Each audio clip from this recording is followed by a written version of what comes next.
الغربة علمتني، الغربة صقعتني، الغربة مرضتني، الغربة ما خلت شي ما سوته بي، الغربة خلتني ما أهتم، الغربة خلتني ما أدير بال الابن بشر الله خلقه بالدنيا، الغربة خلتني قلبي يتكسر قسي، وإذا ما تكسر خلتني أدوس عليه وأقسي عليه غصبا ما عليه.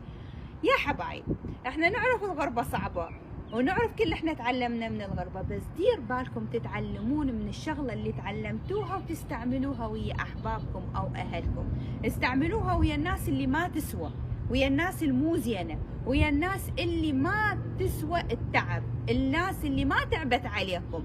مو تجون تستعملون قساوة الغربة بناس تحبوهم ويحرقون دمكم ويحرقون قلبكم على مود شغلات تافهة بهاي الدنيا. هاي ما يسموها تعلم، هذا يسمونه قلة أدب. وإلى الناس المهتمة في هذا الموضوع، الغربة ترى ما لها علاقة، الغربة ما لها علاقة، الدنيا هي نفسها هاي الدنيا، بس هم البشر اللي يتغيرون. صدقوني. تحياتي لكم، باي باي.